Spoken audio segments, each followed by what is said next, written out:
I remember throughout Trump's presidency, like I went back and watched his inauguration. I've gone back and watched Obama's. I like to also watch some old clips, like if JFK tapes, if it's like there's some out there, like I love seeing this. And it's like, cause there's so, like, I think the main thing is that throughout various presidents, throughout the worst moment in history, like these decorums and these like ceremonial things, like they still stay the same relatively. Like they don't waver. And I think when they talk about institutions that, they withstand the test of time, like that's what that is to me. So when I see the inauguration, that's what I literally see. I remember even watching back Trump's inauguration. I'm like, wow, as much as Obama hates this man, probably hates him with his guts, he's like, I want to see you do well. Like he showed him around the White House, like that a bit before the inauguration. And on inauguration day, he welcomed him with Melania Trump, and they were with him at the inauguration. And it's quite fitting that Donald Trump was not there at this inauguration because he's the guy that broke every decorum there was. So it kind of made sense to me that he wasn't there, and that was the most sorry exit I've seen in my life. Like, it was a very sorry exit. And the thing is, I didn't even, so the night before I was looking at the schedule, how it's going to work out. And I saw 8 a.m. Trump leaves for Mar-a-Lago. I'm like, I'm not waking up for that. I'm wake up at 10. At 10, that's where they start moving, like they're done with the church and then they start moving into going to the Capitol. And it was amazing that it was also, just to have it there at the Capitol after what had happened 2 weeks ago.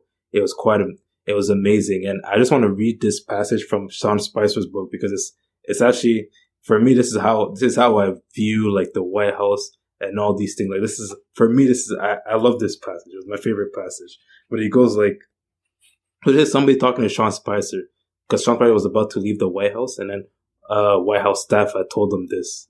He's like, the White House with all its pressures, intrigues, triumphs, betrayals, joys, disappointment, is the most special place you will ever work. Look out the gates at the people who slow their gait as they pass. Trying to get a glimpse of anyone. They know what you're likely to forget. You're blessed. And it's literally, I think it's what it is for those people that work in the White House. Like obviously you face a lot of pressure and whatever, and sometimes you kind of forget how amazing that place is, how amazing those institutions are. But for us looking from the outside, like it's one of those where, especially for me, like I can't wait to go to DC and be able to visit all these places. So inauguration rolls around. Obviously, it's something I always get excited to watch. Yeah, no. I think, the same goes for me, like I love political history, perhaps not as much as you do, but like some of your habits are starting to rub off of me. I've started watching documentaries. I just finished, Bobby Kennedy, Netflix, documentary, Robert F. Kennedy. Yeah, that's good. Like these moments are special, and they're important for a nation, for a democracy, because, like people 10 years, 20 years, 100 years from now, hopefully will look back at these moments, and see something, and try to learn something about the history of their country, the history of the United States. That's why, it's important to have good institutions, like when people talk about like, addressing, institutional failures, like it's not just like some abstract thing. It's like, it's something that's, like that's real, something that hopefully withstand the test of time, like that's why people, like we have to respect good institutions and we have to try to reform bad ones, because like these institutions, like they will speak for what we are when we're no longer here, so so that's why like I also go back and like one of like what I like to do is usually just watch either speeches or debates of, political leaders, from many parts of the world. But, like the Trump speech in 2017 for his inauguration, like if you contrast that with the Biden speech, gosh, like I think the quote that people have really associated with the Trump inauguration is that George Bush quote that, like, even Hillary Clinton said that. He said that was some weird shit. Like, that speech was weird. You could see the people, like, especially Obama behind him, looking at him and being like, what the hell is happening? And that's why, and Michelle too. Yeah. And that's why, like, for Trump not to show up to this one, like, just marks him as he will be remembered as a really bad and sore loser, because if he made people go through that terrible speech and they came and they stay there and listen to his inauguration, he should at least given Biden the courtesy of coming. But after the recent events, I think it was probably for the better that he didn't show up, because like he really represents something dark and something that must be defeated in American politics. Yeah, and I think also like a beautiful thing is the fact that like all living presidents like usually try to go to the inauguration. Like this was only missing one of them, but Bill Clinton, Obama, Bush, like they were all there, and it's something really beautiful about that. Like, because these are people who, by all means, they're on different spectrum of the political aisle. Sometimes they don't probably agree on many things, but they all come down to this one moment where they're all together and they all respect the institution. And it was interesting that Mike Pence decided to go because obviously his boss, but I do think like Mike Pence, like I was listening to an interview with Olivia Troy. She was on Matt Lewis's podcast. Olivia Troy used to work for Mike Pence's pandemic team. And she has spoken about like, yeah, by all means, this guy really, he respects a lot of these institutions, quote unquote. Like she was saying something to that effect. Like, and you could kind of tell by the type of man Mike Pence is, who he was before, as governor. You could tell that he's a guy that really does respect it. So that's why he decided to show up. I don't believe like you need to be giving him flowers, because even Olivia Troy talked about like, because Matt Lewis asked her, so do you believe that we should, cut him a break, because he's a good person or whatever. And she's like, you could be a good person all you want, but there comes a time where you have to do it. Like you really have to take a step and do something.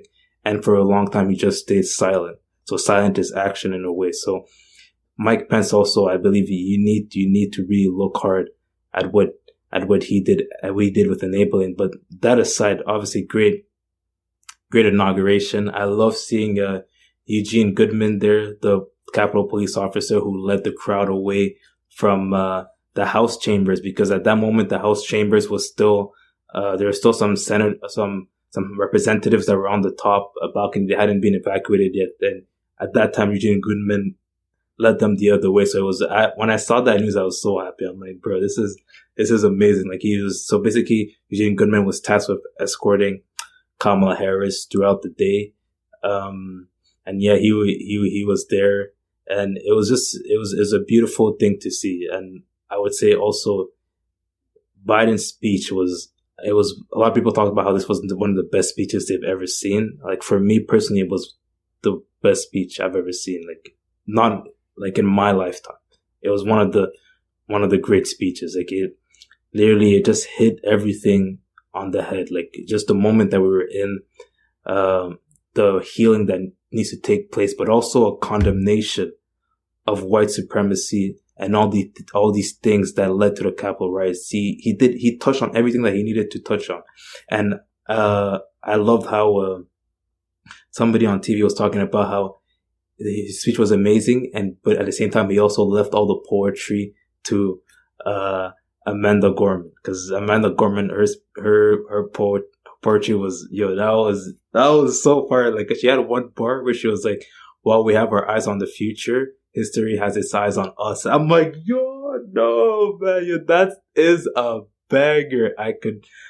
She did an amazing job. And I think that's what it is. It's understanding, like when you look at the inauguration, it's understanding how historical this moment is, like how much impact this has on the future.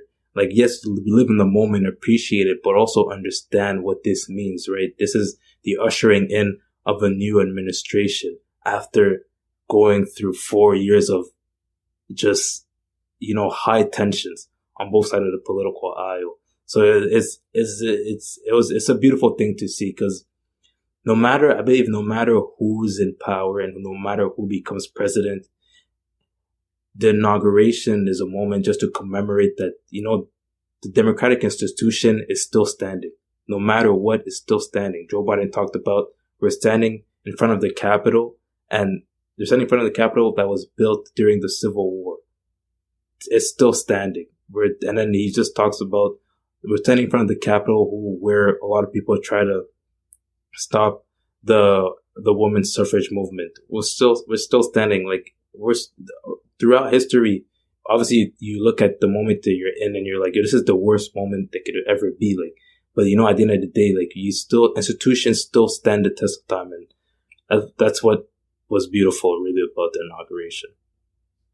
Yeah, no, it was just a beautiful moment, and part of that beauty is just the fact that the country has been going through not just the United States, but just the world has been going through a really dark chapter, as with the pandemic, a lot of people have died, a lot of people have suffered from this, 400,000 Americans have died from this virus.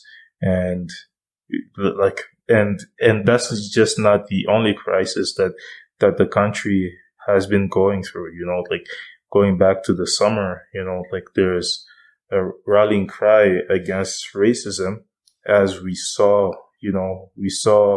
like the dark forces of racism, on our screen, where an officer kneeled on someone's neck and killed him, so, and many other crises, we talked about the mob, the insurrection, there's the environmental crisis, which is also a big and important crisis. And part of, one of the reasons why Biden's speech was really powerful is that he, as you said, he touched on all of those parts. And I can recall like a line where he said something like what we're facing now, the pandemic, the assault on our democracy, racism, the environmental crisis. These are crises that if we face one of them in other times, these would be really hard crises, to face individually, but we're facing them all at once, and we have to face them, and we will prevail, like that line, really stayed with me. I haven't even rewatched the speech. I just watched it in as it was happening live, but I remember that line, and as you said, it's just an historical moment. It's one of those moments, as we live in the present, so oftentimes we don't think of what's happening from the perspective of people in the future looking back at it, but that was one of the moments where you're living it, and you're thinking of it from the perspective of future generations and our future selves looking back at it, and what was really powerful about it, apart from the speech, was just the symbolism of it all. You had the first woman vice president who was sworn in. You had, the person who's sworn in, the first woman vice president is the first Latina on the Supreme Court, Supreme Sotomayor. So just the symbolism of it all. It was just touching, especially after what the U.S. has been going through in the past couple of months or the past year and 4 years, however back you want to go.